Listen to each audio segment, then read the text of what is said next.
Hello বন্ধুরা, good morning. সকালটা শুরু করলাম সুন্দর একতরা ফুলদানি দিয়ে। সকালবেলা আমি হাঁটতে গিয়েছিলাম, এই ফুলগুলো আমি সেখান থেকেই নিয়ে এসেছি, তো ভাবলাম তোমাদের সাথে একটু শেয়ার করি। আর এই দেখো, আমার বাবা বিস্কুট নিয়ে এসেছে, সেটা দিয়ে গিয়েছে সকালবেলা মা, আর এখানেই আমি রেখে দিয়েছি, তো তোমাদের দেখিয়ে দিলাম। এটা এখন আমি কোটোতে ভরে রাখবো। সকালবেলা ঘুম থেকে উঠেছি অনেকক্ষণ আগেই, 6টার সময় উঠেছি। উঠে আমি মাঠে একটু হাঁটতে গিয়েছিলাম, আর সেখান থেকেই পেয়ে গিয়েছি এই ফুলগুলো, আমি নিয়ে এসেছি। আর আমার সব কাজকর্ম মোটামুটি সারা হয়ে গিয়েছে। সকালবেলা ফ্রেশ হয়ে করলাম চা খেয়ে নিয়েছি, আর ঘর ঝাড় দিয়েছি, উঠোনটা ঝাড় দিচ্ছি, অর্ধেক হয়েছে আর অর্ধেক এখনও বাকি রয়েছে। আর এদিকে বিছানাটা তোলা হয়ে গিয়েছে। আজকে আমার বিছানাটা তুলতে হয়নি, আমার ছেলেই বিছানাটা তুলে দিয়েছে। আর বাসনপত্র তো সব কিছু ধুয়ে নিয়েছি। আজকে সারাদিন কি করব না করব সব কিছুই তোমাদের সাথে তো একটু একটু করে শেয়ার করব। তোমরা পুরো ভিডিওটা দেখতে থাকবে, একটু স্কিপ করবে না। আর আজকে আমার শ্বশুরবাড়ি যাব, সেই প্রোগ্রাম আছে, ছেলে আর আমি দুজনেই যাব, দুদিন থাকবো ওখানে। তো তোমরা পুরো ভিডিওটা দেখতে থাকো। ছেলের জন্য সকালবেলার ব্রেকফাস্ট তৈরি করে নেব, তার জন্য যে ওটসটা ঢেলে নিচ্ছি, কেননা প্যাকেট থেকে ঢালাই হয়নি। আর কি কি সবজি দিয়ে করব সেই সবজিগুলোও সব বের করে নিয়েছি।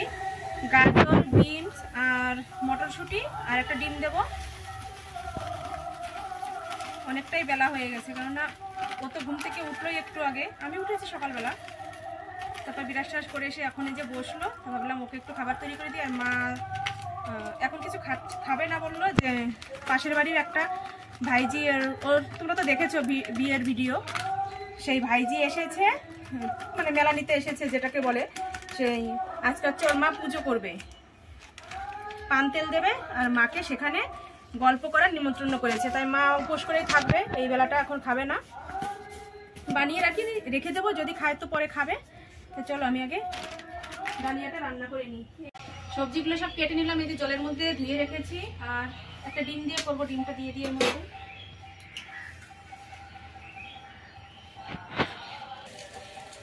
আর এখানে এই যে নিয়ে নিয়েছি ডালিয়া, একটু ভেজে নেবো এটাও, এই জন্য এখানে নিয়ে নিয়েছি। সবজিগুলো সব ভাজবো, ভেজে তারপরে ডালিয়াটা দেবো। ডালিয়াটা দিয়ে ভেজে নিচ্ছি, এইভাবে ভেজে নিলে বেশ আলাদা রকম একটা টেস্ট লাগে। ভাজাও হয়ে গেছে আমার, জল দিয়ে দিই এখন।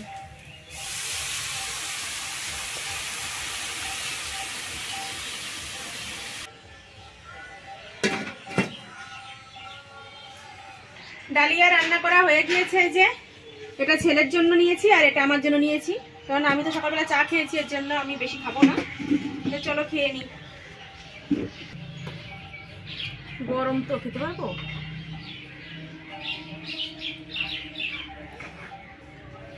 খাওয়া দাওয়া হয়ে গিয়েছে, আর ভালোই রোদ উঠেছে এখন বাইরে। যে জামা কাপড়গুলো নেড়ে দিলাম এদিকে, শুকনোই প্রায়, তবে ঠান্ডা হয়েছিল, এর জন্য এগুলো একটু নেড়ে দিলাম। আর এদিকে রয়েছে আমার ব্ল্যাঙ্কেট, 3 দিন হয়ে গেল এখনো শুকায়নি, গাছের নিচে মা টেনে নিয়ে চলে গেছে, এখনো শুকায়নি, নিচ দিয়ে ভিজে রয়েছে, এখান দিয়ে এখনো ভিজে রয়েছে হালকা, আজকে শুকিয়ে যাবে। তো আজকে ভাঁজ করে তুলে রাখবো, এটা আর গায়ে দেবো না, কেননা শীত তো কমেই গিয়েছে। আর যেগুলো বাইরে রয়েছে ওগুলো হালকা যেটুকু শীত আছে এর জন্য গায়ে দেবো, তারপরে ধুয়ে ফেলবো ওটা। আর এটা ধুয়েছি বলে এটা আর গায়ে দেবো না, এটা একদম আলমারিতে ঢুকিয়ে রাখবো। এই যে দেখো, অনুষ্ঠানের রান্নাবাড়ি চলছে এদিকে, এখনই খেতে দেবে, কিন্তু তবুও আমাদের বাড়ির রান্নার কিন্তু শেষ নেই, বাড়িতে রান্না করতেই হবে। এই দেখো এখানে চলছে রান্না, ঠিক আছে। আমি সামনে যাচ্ছি না, দূর থেকে দেখাচ্ছি। ওদিকে ভাত হয়ে গেছে দেখা যাচ্ছে গামলায়, আর ডাল সবজি যাই হোক হয়েছে। আমাদের বাড়িটা না এরকমই, যতই অনুষ্ঠানের খাওয়া দাওয়া থাকুক বা যাই হোক, বাড়ির রান্না না করলে আমাদের চলবেই না। কারণ আমার বাবা ঠিকমতো যেতে চায় না, দাদা যেতে চায় না, আমার ছেলে যেতে চায় না, তার জন্য রান্নাটা করতেই হয়।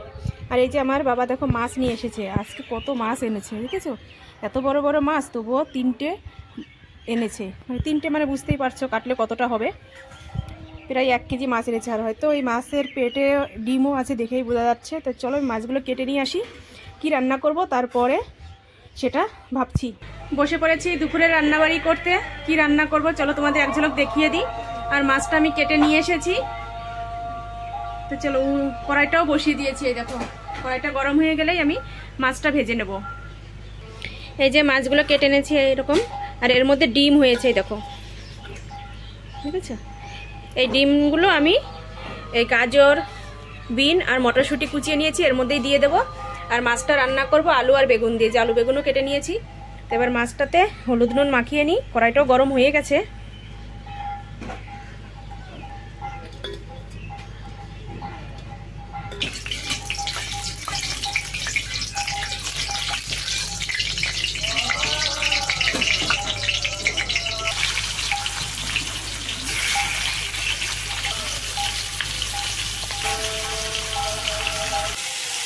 মাছগুলো সব ভাজা হয়ে গিয়েছে, আর ডিমটা এই যে সাইডে রেখেছি, এই দেখো। আর এদিকে তরকারিটা বসিয়ে দিয়েছি আলু বেগুন দিয়ে।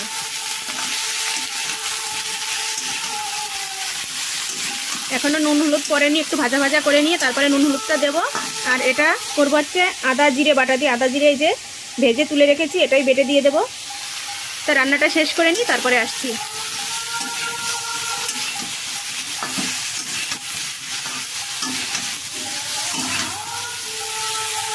রান্না হয়ে গেছে, আর ছেলে খেতে বসে পড়েছে। দেখো এই যে ছেলেকে মাছের ঝোল দেবো, এই যে ঝোলটা নামিয়ে নিয়েছি। আর এখানে এই যে গাজর বিন ভাজা করে নিয়েছি। ও গাজর ভাজাটা খাবে না, ও সিদ্ধ দিয়ে ভাত খাওয়া শুরু করে দিয়েছে। মাছ ভাজা নিয়েছে একটা। ঝোলের মাছ দেবো? না না, ঝোলের মাছ খাবে না, শুধু একটু ঝোল দাও। বেগুন দেবো? দাও। আবার ডিমও আছে, একটা মুরগির ডিম সাথে। আবার ওর দিদুন ওকে ডিম দিয়ে গেল, মাছ ডিম একসাথে। তো চলো, রান্না তো হয়ে গেল, আমিও দুটো খেয়ে নেবো। খেয়ে টেয়ে তারপর সবকিছু পরিষ্কার করে তারপরে স্নান করবো। স্নান করে ঠেলে তারপরে শ্বশুরবাড়ির উদ্দেশ্যে মানে কি কি নেব, দুদিন তো থাকবো ওখানে। আমার মানে ওখানে থেকে কি কি জামা কাপড় পরতে হবে, কি করব না করব সবকিছুই ব্যাগ গোছাবো, কাজ আছে। তাই চলো আমি খাওয়াটা সেরে নিয়ে তারপরে আসছি। এই যে ব্ল্যাঙ্কেটটা শুকিয়ে গেছে, এটা এখন ভাঁজ করে মায়ের ঘরে আমার আলমারি রয়েছে, ওই ঘরে রেখে দেবো। মানে আলমারিতে ঢুকিয়ে রাখবো, গায়ে দিলে আবার ধুতে হবে। এর জন্য এই বছরের মতন সমাপ্ত এটা গায়ে দেওয়া। তাই আমি রেখে আসি। ব্যাগ গোছাতে এসে চলে এসেছি। ওখানে গিয়ে তো পরতে হবে আমাকে, এর জন্য শাড়ি, ছায়া, ব্লাউজ, এমনকি নাইটি সব কিছুই নিয়ে যাবো। কারণ ওখানে তো আমার কিছু রাখা থাকে না। যখন যাই, যদি থাকার প্রোগ্রাম থাকে, আমাকে বাড়ির থেকে সব কিছু গুছিয়ে নিয়ে যেতে হয়। এমনকি হায়না চিরুনিটা পর্যন্তও নিয়ে যেতে হয়। তো তেমনই সব কিছুই নিয়ে যাব। তাই আমি ব্যাগটা গুছিয়ে টিছিয়ে তারপর স্নান করতে যাব। ছেলেরটা আমারটা সব কিছু।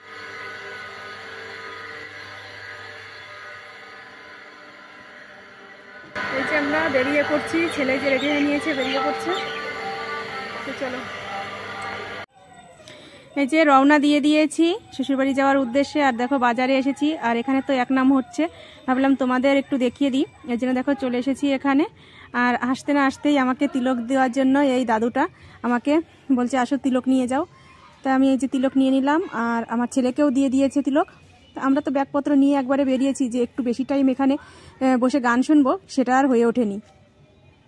তো চলো অন্য এক সময় শুনে নেব গান। আর সবাই গান শুনছে, খাওয়া দাওয়া তো আমাদের বাড়ির পাশেই হচ্ছে, সেটা তোমাদের আগের ভিডিওতে দেখিয়েছি। মানে এত আনন্দ, এত আয়োজন এখানে, তা সত্ত্বেও আমি আমার শ্বশুরবাড়িতে চলে যাচ্ছি। জানি না কেন আজকে আমার মনটা টানছে ওখানে যাওয়ার জন্য, ওখানে থাকার জন্য। এর জন্য দেখো আমি রেডি হয়ে বেরিয়ে পড়েছি। আর এখন আমি গাড়ির উদ্দেশ্যে টোটো গাড়িতে করে যাব, কারণ বেশি তো দূর না, কাছাকাছি। আর গাড়িতে উঠেও পড়েছি, আর যাচ্ছি একটা গ্রামের রাস্তা দিয়ে। দেখো দুই সাইডের পরিবেশটা কত সুন্দর। আর ছেলে আর আমি দুজনেই বসেছি। দেখো বলতে না বলতে বাড়িতে ঢুকেও পড়েছি। খুব বেশি হলে 15 থেকে 20 মিনিটের রাস্তা ছিল। দেখো কোথায় ঢুকে পড়েছি, কি মাকড়সা পড়ে গেছে, দেখেছো কি অবস্থা। আমি জানলাটা খুলে নি ঘরের, নাহলে অন্ধকার একদম ভিতরটা।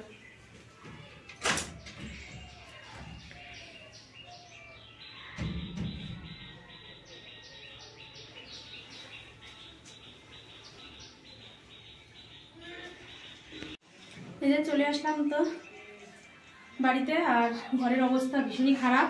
এগুলো সব পরিষ্কার পরিচ্ছন্ন করতে হবে। তার আগে আমি ড্রেসটা চেঞ্জ করব। আর ভিডিওটা আজকের মতো এখানেই শেষ করছি। কেমন লাগলো তোমাদের আজকের ভিডিও দেখে তোমরা কমেন্ট করে জানিয়ে দাও, আর ভালো লাগলে অবশ্যই একটা লাইক করে দেবে। আর যারা এখনও আমার চ্যানেলটি সাবস্ক্রাইব করোনি তারা সাবস্ক্রাইব করে পাশের বেল বাটনটি বাজিয়ে দাও। তো চলো আজকের মতো টাটা বাই বাই। আগামীকাল আবার নতুন আরেকটা ভিডিও তোমাদের জন্য নিয়ে আসছি। ততক্ষণ তোমরা ভালো থেকো, সাবধানে থেকো, টাটা।